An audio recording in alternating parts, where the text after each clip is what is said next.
Hey everyone, and welcome to Almost Cancelled. I am Peter, that is Tara, and we are going to talk about the Righteous Gemstones Season 1, Episode 2. It is called, Is This the Man Who Made the Earth Tremble? Are all these titles like named after things in the Bible, do you think, that I'm just not recognising because I'm a filthy atheist? I don't know. Yes. Not my area of expertise. Yes, because you're also a filthy atheist, yes, with Heathens. heathens, yes. Heathens, that's the word. He why does heathen sound so close to heaven? Like I feel like if you're going to pick a word to say no, you're not going into heaven, I feel like heathen's not a good one for it. Again, not my area of expertise. It should be hellion or something to that effect. I don't know. But yes, welcome to the show. So it turned out last week, because I was actually just pondering before we started recording as to why it's a 9-episode season, and I think it's because last week the first episode was a double length one, and I think that, in terms of production counted as 2, even though it was just the first episode. So I think that's why it's technically 9 episodes, is because the first one is technically 2 episodes, so it's technically 10. I said technically like 5 times in the last 30 seconds, but Technically, you did. yes, thank you. So no, we actually pick up with the same final scene as last week, but we get it from the perspective of the ransomers, and we get to hear their side of it from inside their van, and their shock and horror of the running over the bodies. The first guy, whose name's Scotty, and then the woman who I think was Lucy, and then the third mystery younger one who comes out of the van at the end and ultimately helps them. And like they both survived. Like, I think I said last week, oh, they're definitely dead. Turns out not so much. Nope, they're just horribly mangled. That said, it's worth it because the guys think that Lucy's dead, and they take Lucy to like the side of a road where there's just a hill, there's a ditch, and they're like, okay, we're going to send her off. We have to get rid of her body. And they roll her down the hill, and there's like a long rolling process, and just the thumping and thudding and whatnot. And then just as they're about to leave, you just hear, "Help me!" And then the main guy is like, shit. Yeah, go to title screen. Yeah, that was a really good opening. Joe, That was really funny. This is a weird tangent for this specific thing, but this reminded me so much of. So I'm a Resident Evil fan, right? Do you remember what was it called? That website, it was like Newgrounds or something like that. And it was a lot of like flash games and little animated cartoons that people made and like submitted to it. This was from like before YouTube. This was a thing. I think it still exists, but Yeah. there was a great like cartoon kind of parodying the opening of the first Resident Evil game. And if you've never played it, it's like the STARS team arrive and they're in the forest, they get attacked by zombie dogs, and they run for the mansion, and that's where the game's set, right? But there's a joke in that this reminded me of a lot, where Jill, one of the main characters, like after, because Joseph in the game in this cutscene gets killed by the dogs, and in this parody cartoon, Jill stops. Oh, but Joseph, I never got to tell him that I was in love with him, and that I really wanted to have babies with him. And you just hear from the distance, "I'm not dead, I'm not dead," but no one like pays attention to him. It reminded me of that. It's pretty obscure. It is a really obscure reference, but that's what it made me think of. Is this Resident Evil? Is that like a Homestar Runner type thing, or I what now? What's a Homestar Runner? like HomestarRunner.com, the strong bad? You're saying words to me, and I in theory I understand these words, but in this combination, they're making no sense to me. Okay. Is this like is this an older thing? Because you're older than me. No, it's like pre-YouTube videos, like Okay. flash videos that were like, it's like a series, HomestarRunner.com. Like it was a animated show, and there would be Strong Bad was like this really popular character who had his own show. No, Nope. Trogdor. You've never heard of Trogdor the Burninator? I really have not. Was this during the Napster days? Because I kind of came in just after Napster. I think it's post Napster. Post Napster, or maybe okay. like during and post. I love the fact that there's probably like 20. I bet it's still around. Like, Oh, I don't probably. know. I love the fact that there's probably 20-year-olds listening to this or watching us and going, "What's Napster?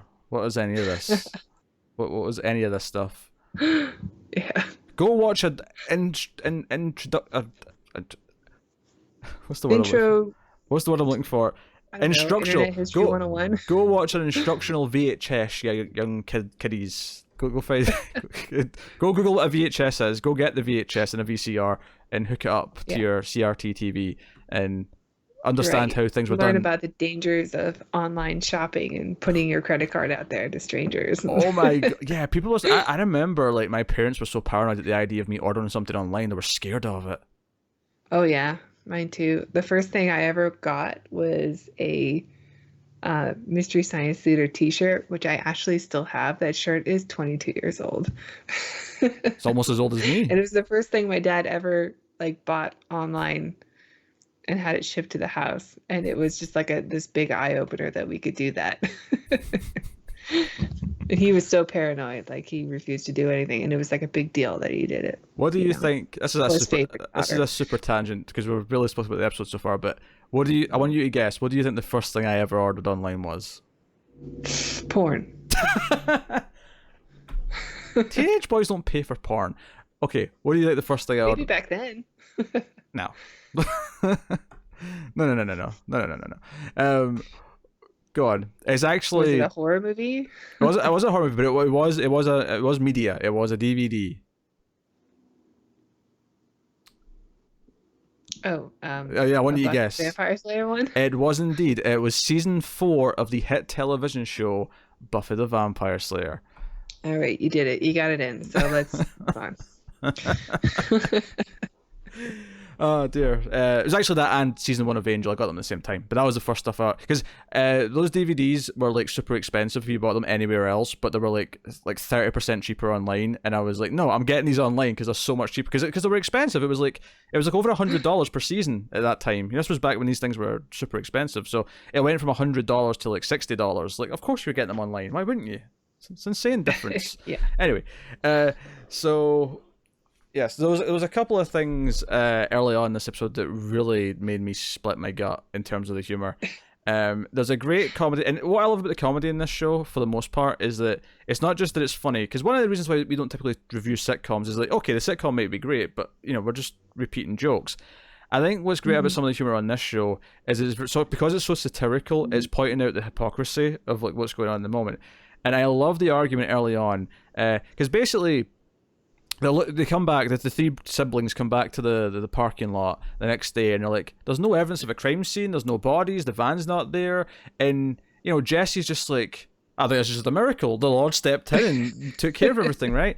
And then, but he's like, there is one little thing that I need to be clear on, though. Is Judy? I just had to check her name there. I've not learned all the names yet. Judy, where did that money come from? It's like, it's money that I've put by, cutting hair and mowing lawns. Like, yeah, $1 million. $1 million. It's like, no, you stole that from the church. It's like, it's just, and it becomes this argument about him wanting a cut of the money. And, Kelvin's like, oh, I should just give it back to the church. And, he's like, no. How about 50-50? No, how about, no, we'll give 50 back to the church and then we'll split the other half. 50-50. And then she's like, no. We'll do 50 to the church and then 70-30 for the rest of it. He's like, no. We'll give 30 to the church and we'll do 60-40. And it becomes this thing where they basically keep whittling down the percentage the church is getting until it eventually gets to 60-40 without the church getting anything. They're like, deal. Yeah. Except it all belongs to the church anyway. Yes. She just stole it. This is so wonderful. I love this little haggling session, and I love that they never even think to like, oh, maybe Kelvin wants a cut. No, Kelvin's just sitting in the driver's seat. Never even considered. Yeah, it's really good. Joe actually. I love that Kelvin is like the most rational person in this family. He is, and he's not even that rational, but he just is more rational than those two. I know. But he cracks me up. Does Diane McBride in this because. Yeah, as you know, I've not typically liked Diane McBride in the other stuff I've seen him in, but the one thing that's really cracking me up about Diane McBride in this show so far, and I think it's specific for this show, is the way he walks. He's got this swagger to him that is just like it's like a paranoid confidence. Yeah, do you know what it is? Do you know what it reminds me of? It reminds me of someone who's like the head of like a gang in a city. Who thinks he owns the streets. And he's even got like, the jewelry on that kind of looks kind of gang-like almost. I mean, obviously he's got crosses and stuff, but the idea of last week we were talking about like the mafia mobsters, basically. But that's the way he walks. He walks like someone who is, like he's in Goodfellas or something like that. That's how he walks around. Yeah. And his brother and sister don't. It's just him. He has this walk to him that he's really putting on all the time, and it really cracks me up. Yeah. I think Danny McBride is so talented and so funny. But I've been a fan of his for a while, and I know you haven't been, but it's because you haven't watched the stuff on HBO. HBO Danny McBride's got talent. I'm not convinced the movies have talent. Movie Danny McBride. I'm still skeptical on that front, but I'm definitely more open to being convinced now.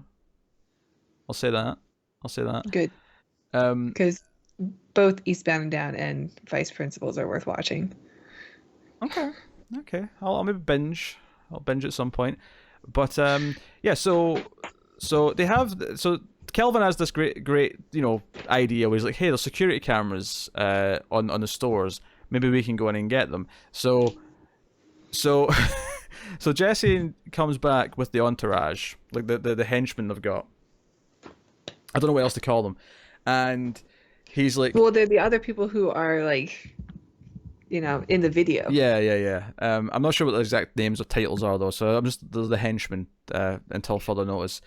And he's like, hey, right, so I went in, I spoke to the this was the next line that cracked me up actually. He's like, I spoke to the guy when he was on his smoke break.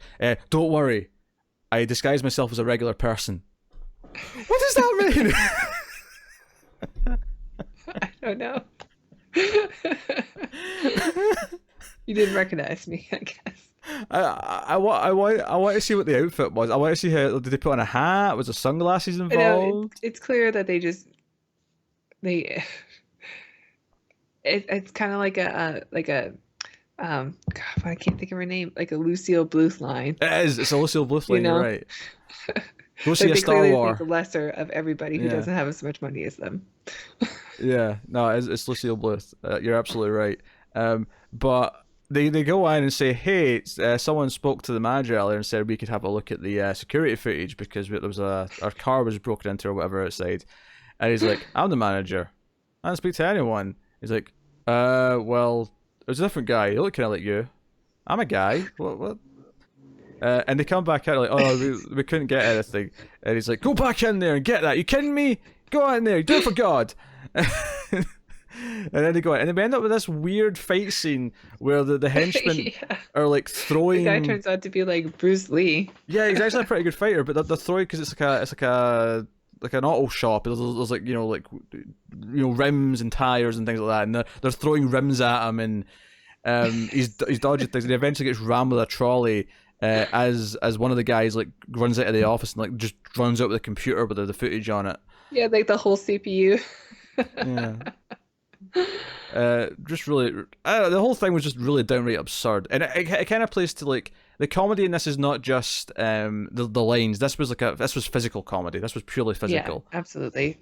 It's very similar to what we saw last time with the other minister at his house with the shed, and they just don't know how to. Nobody knows how to fight or have a confrontation. Yeah, just wait until we get to the motel fight later, in the other plot, because we'll talk about slapstick when we get to that. So they have the footage, and he goes to show it to them.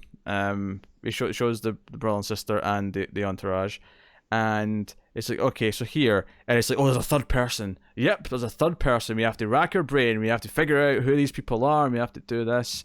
It's a whole thing. And I love how Jesse says, like, oh, okay, who's got ideas? And, like, he basically just, like, everyone who says they don't have one is like, yeah, of course you don't. Oh, I won't hold my breath. Of course you don't have an idea. And then Kelvin's like, oh, I've got an idea. He's like, oh, I can't wait to hear this. Like, he basically doesn't think anyone but him will have the idea, but he still goes through the motions of getting everyone to submit an idea. Yeah. He's so great. Yes, and of course Kelvin's like, oh, well, there's like traffic cameras, and if we can get access to the footage, we, because they've got technologies in them. That's what he says, technologies. Yep. And that leads us to our favorite character from last week. Yep, Keith, who's still my favorite character. No question.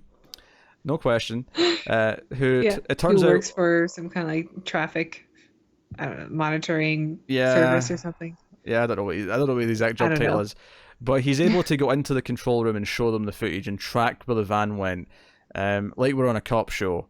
Because I love how. Yeah. Do you remember the reason that they gave him for tracking the van? I can't remember. Oh yeah, they said they were playing a prank on some friends. These are friends. We're playing some sort of prank on them.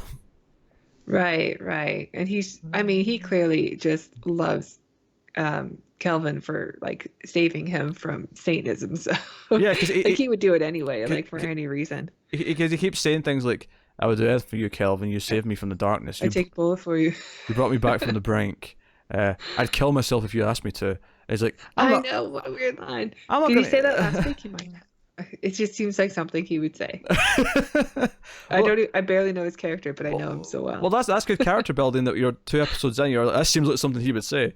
I know, right? Because he's like, because Kelvin's like, "I'm not going to ask you to kill yourself. Why would you say that?" He's like, "No, but I would." And he keeps touching his arm. So they're really playing up the whole idea of like, is there some sort of homoerotic tension going on here between them? Because it was, yeah, and there's another scene with that too. Yeah, because they were accused of that. So no, well, there's a scene, I don't remember where it was. I watched this last night, but like the scene where they're like working out together. Oh yeah, that's the montage at the end. I was going to bring this up. Yeah. He's spotting him whilst Kelvin's lifting weights, and he's standing right over his head, and there's a POV shot from Kelvin's POV, and like part of his ball sack is just hanging out of his shorts. It's and you know what I liked about it is that it wasn't like a full on ball sack. It was just like part of the ball sack. It was like they made it look proper, like accidental, but it was there. Yeah. But I mean, like, he's such a nice guy, and clearly, like, Heath is like sensitive, so you can see him not bringing it up and be like, "Ugh, it's there, so I'm gonna see it and look at it." But like, I don't know. I still don't know if they're like, if there is a thing, or if he's just like, if they're just bros and he's just desperate for a friend. Yeah, that was the funniest part of that montage at the end. The other part, because as well as this is happening, Moonlight Sonata is playing. Jesse's wife is playing Moonlight Sonata on the piano, which builds up to the big cliffhanger. But the other funny scene is Judy's really horny. We'll get into why in a minute, but she's really horny, and she's making out with the fiance, and he's like, "Let's just do it on the stairs. Let's do it right here, baby, on the stairs." And she climbs on top of him. They've still got the clothes on. She's just going for his belt, and he's like, "Oh, I'm sorry, I came. I came. Yeah, I came." Yeah. And she just looks like frustrated. I think the joke here is clearly supposed to be that they're both supposed to be religious and not waiting for marriage, so they're both like, or at least he's so like inexperienced that just the thought of touching is like, right. They probably both didn't. He definitely like had that sheltered kind of. He wasn't allowed to masturbate. Yes, yeah. He was told that masturbate was a sin, and he never did it. So he's got no tolerance whatsoever. It's just bleh bleh. You know that Lonely Island video, "Just in My Pants"? That's him. When they get this footage, it's like, oh, they went to this motel, and they've been there for a week. Like, yes, we can go find them. And I'm saving the other side of the plot till we get to them. But they go to the motel, and Judy looks in at the window and sees like a woman breastfeeding her baby, and they get to the counter, and the guy's not even like really haggling them. He's just kind of eating his lunch and not giving a shit. And when they ask him like, oh, about the people who were in this van, did you see this van? They give him some money. Like, I guess it's just like $5. It's not even that much. It's like, would this change your mind? Maybe you remember it now. I think they gave him $100. Was it 100? I'm sure one of them said 5, but you may be right. You'd recognize the money more than I would. Yeah, I think I remember seeing a $100 bill. But which I thought also was pretty funny, because I'm like, damn, that's a lot of money for someone who would probably just tell you what you want to know anyway. Yeah. So he tells them this, but then tells them, of course, that actually no. The funniest part of the scene, before we get to the information, because he tells them that they're not there anymore, so the trails went cold. But the funniest part is after he takes the money and agrees, and he's like, oh yeah, they've been staying here for the past week. Judy, being inspired perhaps by the breastfeeding, jumps in, rips open her shirt to expose her boob. Not completely, she's still got her bra on, but she just exposes her boob. It says, what did they look like? Presses it up against the glass. Yeah. Like, what was that movie? Is it Cape Fear that it does that? No, I don't know. I haven't seen Cape Fear, so it might be. Maybe. But like, it was just this comical, I'm going to use my sexuality. He's like, I don't know, white people, I don't know. And she just looks so disappointed that it didn't work. Like, her sexuality didn't pull this off. Oh, dear. So that was all She's really great. fun I stuff. don't know her from anything else, but she's really funny. She is really funny. Like, I liked her in a few scenes in this. Obviously that scene was a highlight. The bickering scene, the haggling scene was really good. The scenes with her just giving people the finger and like just generally being annoyed at people in the room, have so far been really entertaining. So she's actually kind of stealing some of the scenes from me. Like, in that haggling scene, like I was like, yeah, I'm kind of like digging her the most almost. Yeah, or the scene last week with the fountain or the dinner table when she was trying to defend her fiance, but she was making it so much worse. Yeah. Yeah, no, she is really good. So yeah, Moonlight Sonata's playing at the end, and one of the things we did skip over is that Jesse gets upset because clearly their son Gideon, the one who ran away to be a stuntman in LA, has been in communication with the wife, and they were in his room looking through photos of Gideon, and he gets really upset, and he's like, we decided we're never going to talk to him, yada yada yada, which leads to this final moment where the doorbell rings, and it's the young guy, it's the third person, the third culprit, and the wife's like, Gideon, baby, and it's like, that's the big twist of the episode. I accidentally spoiled this for myself like halfway through the episode, because the main guy, the main culprit with the devil mask dude, Scotty, I thought I recognized him, and I didn't. He was reminding me of the guy. There was a specific actor he was reminding me of, but it wasn't him. The last thing we saw him in was that Me Too episode of Twilight Zone. Do you know who I'm talking about? Okay. Birthday cake scene. Yeah, okay, like the other guy that was there? Yeah. There were certain shots that reminded me of him. I was getting vibes of him. Oh. Never mind. The guy with the teeth. The guy with the gap between his teeth, yes. Yes. I can't think of his name. He was in the movie with John Cena, Blockers, as well. Barinholtz or something? Maybe. Sounds right. I don't know. But that's who he was reminding me of. Well, it's not him, though. It turned out I didn't really know this guy from anything. He's just got kind of a similar look in places. But they're in the hospital after the opening, and there's a really dark bit actually where it sounds like he's going to go in and sexually assault Lucy when she's in a coma. Yeah. What he's actually doing though is he just wants to leave the hospital immediately so no one asks him questions. So he just like puts her on the wheelchair and like carts her out, and has no concern for her well-being for the duration of the episode. Absolutely not. I mean, even from the beginning when he threw her into a ditch instead of taking her to a hospital. Well, see, the thing with that though is that I could have I read that at the time as just him being too stupid to know like how to check for a pulse or anything like that, because he just like assumes she's dead. But no, the episode really plays up the idea that he's like, because they're eating food, like they've got like takeout, and she's eating with chopsticks, and she drops a bit of food on the floor, and Gideon goes to pick up for her, and he like Scotty's over in the bed. He's like, no, let her do it herself. If she is not challenged, she will never heal. I know, like trying to beat this wise sage or something. Yeah, she's got a neck brace on. She's got like the big cast with the support beam. I don't even know what you call that thing, but it's like her arms up in the air. She's got like this permanent right angle. Yeah. In her arm, like she can't move it at all. She's got at least one full cast on one of her legs. Like she cannot move. She's got like a brace around her ribs. Yeah. He's like, don't treat her like she's handicapped. I'm like, she is handicapped. For the time being, she is handicapped. This is the definition of being handicapped.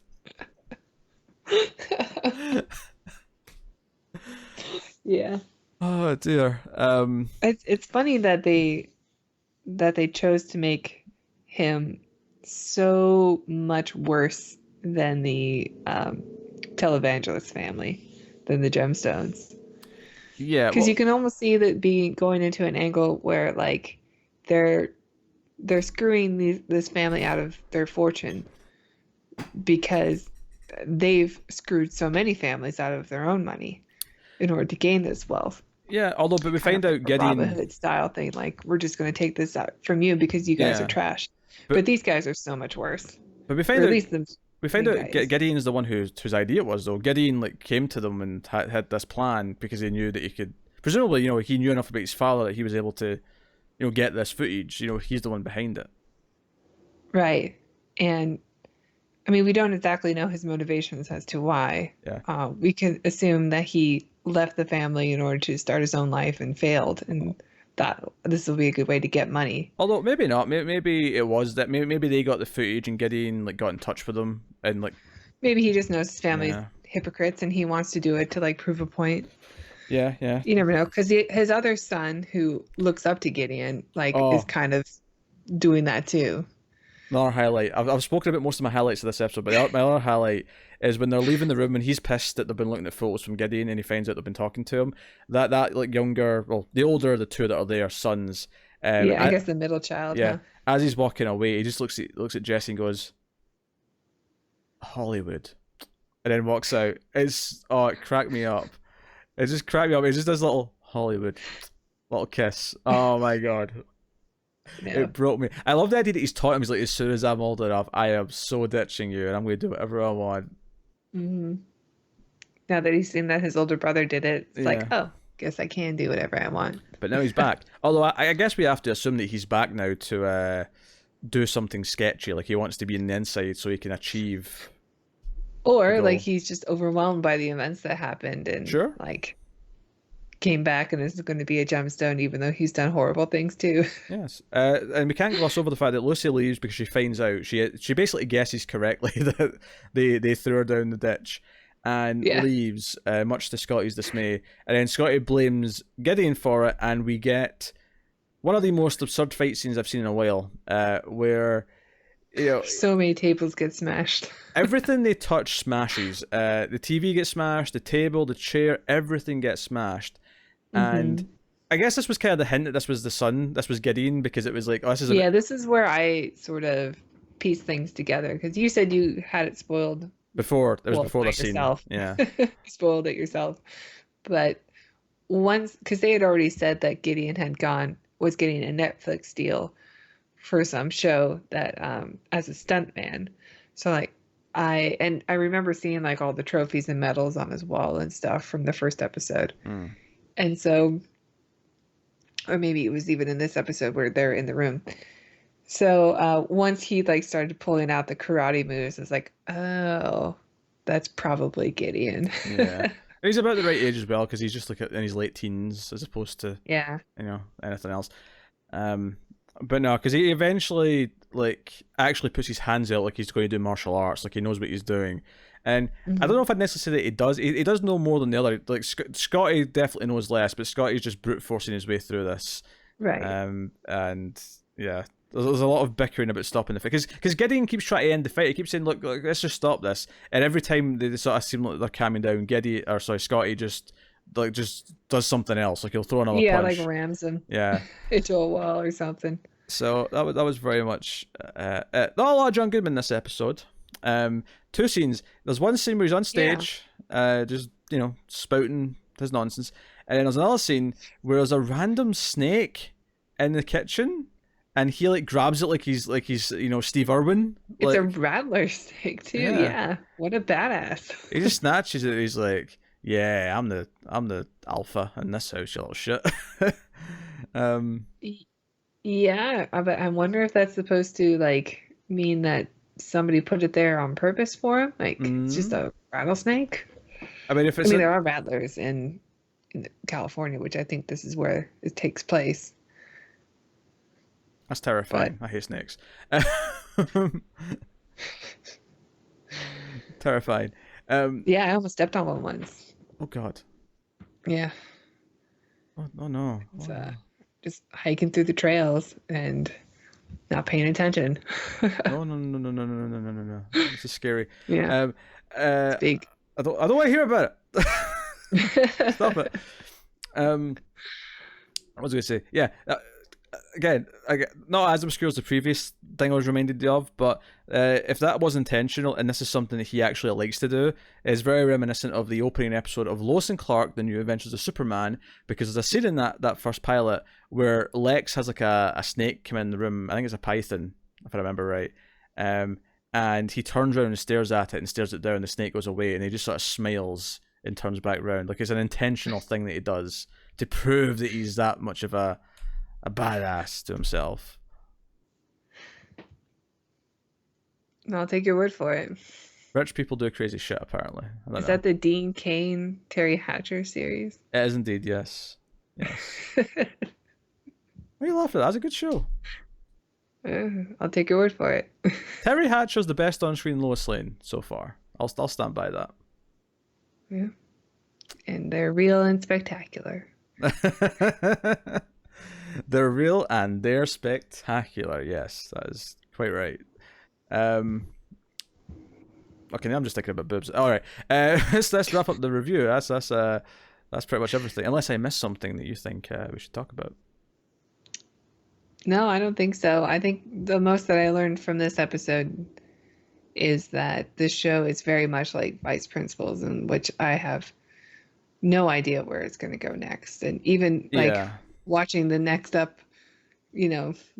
week on Righteous Gemstones, and they show clips, and like I'm not even going to predict. Although I did think that the Walton Goggins was going to be in this one, but he's in the next one, and I can't wait. Yes, I'm also looking forward to that. It's funny because I almost being like, it's 30 minutes, maybe that puts it into more sitcom territory. But the show has so much goddamn plot, and like a lot, yeah. And like you just said, I have no idea where this is going. It feels like it's just like turning down paths left and right, every episode at this point. So, yeah, we'll be back next week. We'll talk about episode 3, and we'll see what happens then. But no. Solid episode 2. So let us know what you thought of episode 2 in the comments below. You can like and subscribe and all the usual things. Tara, what can they do to support the show? You can check out our Patreon page. It's patreon.com/MildFuzzTV. You could donate as low as $1 per month, and you can get access to shows we do a week early. Also bonus episodes for other shows that we do, or like Screams After Midnight, which you do with Tim. That gets you bonus episodes for, what's that one? The Invisible Maniac. Definitely worth watching. So check it out. That was the first one, yeah. The first one we did was the Invisible Maniac. And the last one we did was a Canucksploitation film called Beyond the Seventh Door. My people. Well, you wouldn't know it from... I didn't know it was a Canucksploitation when I was watching it, because the lead actor on it is Yugoslavian, so you would never guess that it's Canucksploitation. It just happens to be made in Canada by Canadian, like, you know... Who came up with that term, Canucksploitation? Because you're using it a lot. Joe, it's funny, I heard...